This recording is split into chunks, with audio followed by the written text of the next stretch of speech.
Hey, what's up, guys? Coach Gaglione here from GaglioneStrength.com. We got another strong lady on the line today. First, second appearance. So it's for Gina Aversa. How you doing tonight, Gina? Not too bad, not too bad. Well, it's great having you. We're fresh off your performance at Record Breakers, all-time world record deadlift. So congratulations on that. So I want to just kind of like recap from like around this time this past year. We kind of started talking. I think we did our first like podcast together. So just tell us a little bit about like kind of the progression of like since like we met going into the U.S. Open, perhaps some things that you've kind of changed in your training, some things that you've learned, and just kind of like start from like I guess if you can kind of like rewind from this point like last year and then kind of moving into like the U.S. Open training. U.S. Open training. From last year. Yeah, well, I guess like this time last year, I had just competed at USPA World, and I did pretty good, but not like spectacular. That was the last raw meet that I actually did, or that was the last meet that I did raw before I started messing around with wraps, which are still torturous. Yeah, I mean, then we started prepping into the Open. I think we literally started exactly 22 weeks out from the Open. It was probably like just around this time, I think. And that was all one prep I was done. That was the whole point. Everything went really well in training. Cool. And there was. Go ahead. No, sorry. And then like anything specifically that you kind of felt like helped as far as with the training? I know like obviously we talked about before we started recording, just getting some in-person like technique help and things like that. So what were some things that you felt was like really beneficial for your kind of growth? Obviously getting into wraps was a different animal, so we kind of practiced in that, kind of like worked on like the technique of that and things like that. But just maybe give us some specifics of things that you kind of changed going into that training cycle. Well, I honestly changed a good amount. First of all, like my bench in general, like we literally fixed my bench because it was, I mean, it still sucks, but it sucks a lot more than, Sure. Yeah, I mean, we did the seminar and worked together just for like a few days in person, and literally in that time, you like within 5 minutes, like fix the form mistake that I was doing on my bench for the longest time, and that honestly, like, focusing so much on form, like, that increased my bench by so much. I had a huge bench PR at the Open. I can't even remember how big it was, but it was like, I was ecstatic about what I did on the Open for my bench. That was pretty awesome. Yeah, I remember. I think like at the time at IPL Worlds, you probably like low 400 squat, low 200s bench, and then still like low 500 deadlift, and then going to like squatting over 450, benching over 230, close to 240 at the Open, and you actually had some more in the tank, which was nice. Going 3 for 3 on the bench was great, and then unfortunately we had a little mishaps with the collars, a little up and down. But deadlift still got stronger too. Just like I said, it wasn't like the best performance at the Open, but still a really great performance. You improved your total by quite a bit. So still really successful. And obviously, I think we talked about getting the technique work was really great. And I know going into like Record Breakers, kind of like doing your own thing a little bit. You had to move. You had a lot going on. What are some of the things that you kind of took with you that you maybe learned like under our like program and under our system that kind of helped you peak for the meet? And what are some other things that maybe that really helped you kind of excel to kind of take that total even higher from this past May? I mean, honestly,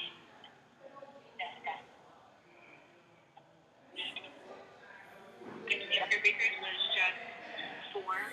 Like, I was so busy and so, like, I moved cross country twice and started a new job. Like, I really didn't have a lot of time to focus on training and, like, hitting training really hard. So instead, I focused mostly on, like, perfecting my form. And that was honestly probably what made, like, the difference between not being able to deadlift 520 at the Open to deadlifting 550 at Record Breakers. I did just a bunch of speed work with really light weight, honestly. Like, my body was super beat up from the move and being really fatigued.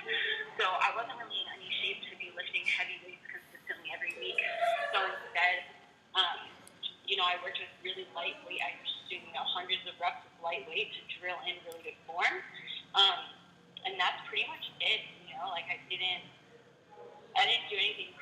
during that time. Just pretty much the basic volume. Tried to build some muscle. Focus a lot on nutrition. I focus on the little things. Really honed in nutrition as well, and I think that played a huge role in why I performed better at record breakers as well. Cool. Yeah, I noticed that a lot of people, especially like a lot of the raw lifters, kind of tend to poo-poo the speed work. But I think just really practicing the execution, practicing your setup, getting more quality repetitions in, especially when maybe you are stressed out or you have a lot going on. So I do think that's like really great advice. I do noticed also that it's something we really like to implement as well, and I'm sure not like we invented or anything, but doing some reverse band work just to kind of feel some heavy weight going into like the last couple of weeks of training. I know that you hit some like heavy reverse band squats, reverse band deadlifts, things like that. Can you tell us a little bit about like how you utilize some of that in the peaking phase and kind of how you got your body like ready for those really heavy weights? I know obviously going from you hit a 490 squat, 556 deadlift, so obviously you peaked really well, and you were still able to kind of move those third attempts with pretty good precision. Yeah, well, actually, I have to give Jesse Burdick, what is her for? My brain is so there right now. Credit for that, because we actually ran his PQ block into the meet, mostly because I was just like, I think a lot of people struggle with coaching themselves. I'm fine writing up stuff for my hypertrophy and like strength blocks and stuff like that, but when it comes to like maximal max effort, I definitely get in my head about it a lot. So we reached out to Justin. He actually gave us his systematic grid, and he gave us his teaching block. So that's actually what I ran it. Cool. And then do you feel like that it felt like you were just kind of prepared to like kind of go into it and just kind of hit like all the numbers that you needed to? Yeah. I think I hit, besides bench, but I pretty much hit all the numbers that I expected to hit, and a lot of them were very similar to like what I've done in the past. What we've done together. Hitting either your planned 30 attempts with reverse down to a single or a double, something along those lines, and based off of all the reverse band work, that's actually what I did after straight weight. So cool. I love reverse band work. I've always thought it's had a huge carryover and huge impact on your ability to overload. And actually, one of the things that I added into the cooking block recipe that from your program was a lot heavy walkouts and heavy holds on bench, because I really liked how those were in your program. So we didn't have them in the cooking block, but I actually added them in I think a week and a half or a week out. Cool. Yeah, so I think both the heavy walkouts, the heavy holds, as well as the reverse band work, it's just a great way to kind of feel the weight and kind of stimulate your nervous system without kind of beating you up. So I think that's great, because I know you talked about like with the move and everything, so maybe you couldn't hit as much volume and stuff as maybe you would have normally done in the past, but you were still able to stimulate and still kind of able to kind of get ready. So I think, and obviously, closing in on a 1,300 pound total, I think that maybe probably around a 70 or 80 pound PR total from the open. So that was really excellent progress. He obviously peaked really, really well for it. So congratulations on that. So now on that was kind of like a lot of the physical stuff. We talked about technique, we talked about peaking and all that. Very interesting. Obviously at Record Breakers, you had a lot of stiff competition. You had Christy Hawkins in your weight class, the total record holder, squat and I think bench record holder as well. So she actually hit the world record deadlift on her second attempt. So can you tell us a little bit like how that was like, what was like going through your head during the actual flight? How did you prepare mentally for that, and what was kind of going through your head, like kind of like going up to the bar, at that point? Well, actually, I think it was kind of good that I didn't mentally prepare for it. Well, I was thinking of this, but I didn't actually know that the third attempt that I was going for was the world record. Based off of the reverse band work that I had done in training, I had already planned that my third attempt was going to be 550. And I only found out after my second attempt that was the world record. So it was actually, for me, the way that my mindset works, it was actually really good that I didn't know that was the record until right beforehand, because I would have probably gotten in my head about it or something like that. But this way, I was just like, all right, well, this is what I had planned to do. We did it in training, so there's no reason that you can't just walk up to the bar like another training day and lift that. That's pretty much what ended up happening. And then I went in for a fourth attempt, which was 5 or 6 pounds heavier. And at that point, now I just having fun. So I was like, oh, whatever. If I get it, I get it. If I don't, I don't. Yeah, it's kind of icing on the cake at that point. And in my opinion, I think that went up even a little better. I think probably maybe kind of the pressure was off at that point, and you were able to just kind of do your thing and just kind of execute like how you normally do. So cool. And then how when you kind of saw the lights, what was that kind of like to see the lights and know that it counted and you know that it was kind of good? How did that feel and what was that kind of feeling like? I think it was just a little surreal, honestly. I didn't, since I really wasn't expecting to break the world record that day. I think it took me probably a whole day before I really processed okay, you broke the all-time deadlift world record. So at the time, I just think I was like, oh, this is awesome. I hit a PR for me because that's what I was going into the meet to do. And so I don't think it really even processed it until probably a day later that it was, the all-time world record. Cool. And I know, like I said, there's probably something that you probably, I know we had on our sites last year, and we knew that was kind of it was kind of in your wheelhouse. So, I guess maybe the moral of the story is maybe just focus on the process a little bit more, and maybe not get so wrapped up with the numbers, because I know coming back and maybe not knowing what to expect and not having things so perfect. Maybe it's you weren't really sure what to expect, but you did your best, you gave it your all, you focused on your technique, you focused on your positions, and kind of I think the rest kind of take care of itself. So do you have any kind of comments on just maybe people that are struggling, maybe it's not a world record, but maybe it's a 400-pound lift or a 300-pound lift, and they're having trouble breaking past a certain barrier? What advice would you give people that are having kind of trouble, maybe they're hitting a plateau or something like that? Honestly, just trust the program. Keep doing what you're doing. Eventually, it's going to, even if you don't think that you're seeing the results, I think that eventually it will pay off. And the same thing. Focus on the little things. The little things will add up to make big differences in your lift. If you really are trying to, hit a plateau, then focus on the little things. Focus on your technique. Focus on your nutrition. Those can play a lot bigger role than you expect. So if you really already have mastered the 90%, you're consistent with your training, you're following the program, and you're still hitting plateaus, then at that point focus on the little stuff. Focus on your technique, perfecting your technique. Focus on your nutrition, and hopefully that will kind of push you over the edge. Cool. So I know that you just we talked about the move a lot. So you're working for Feed Me, Fight Me now. So any how has that kind of changed with the move and everything? Changed your training and what things have you had to kind of adapt or maybe adjust in your schedule to kind of account for obviously you're getting a little settled in now, but what things did you have to kind of change to during this prep to kind of just make sure you were ready for the contest?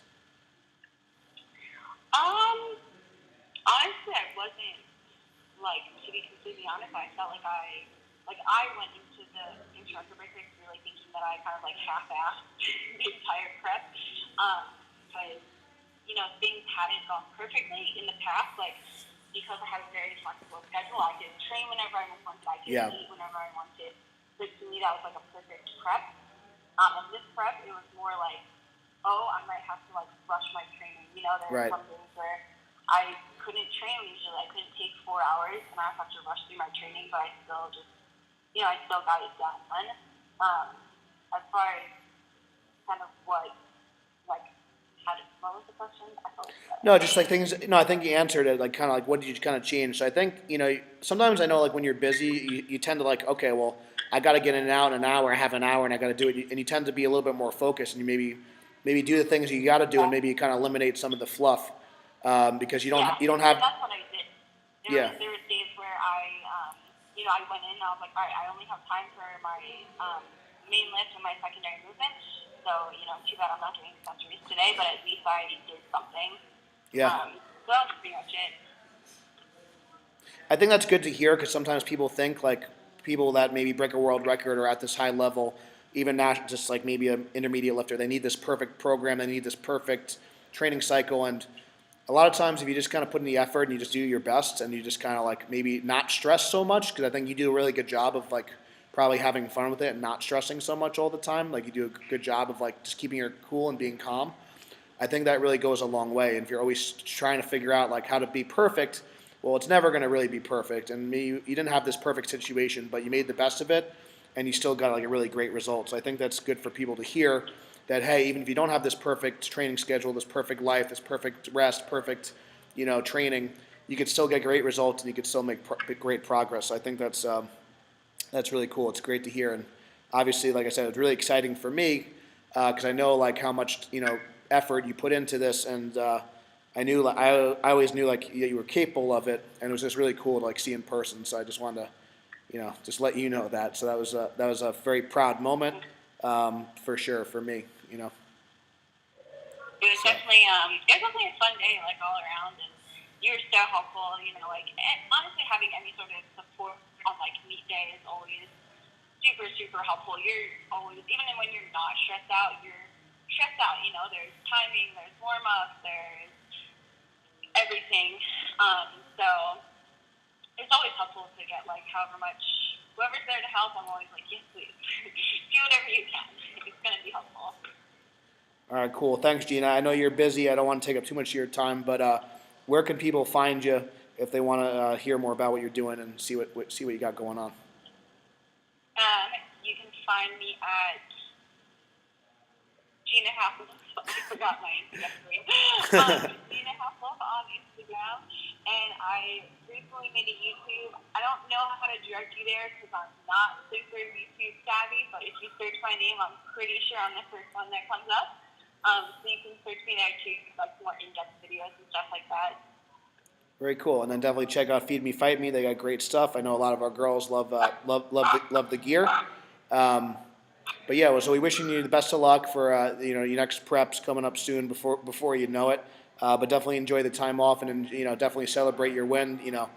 Any PR is great, but all-time world record something you'll never forget. And then so definitely give Gina a follow. If this interview helps you, please share it. Definitely leave a comment below. And definitely check us out on iTunes. Give us a 5-star review. It helps other people find us. Thank you guys so much for watching. And then we'll see you guys next time. See ya.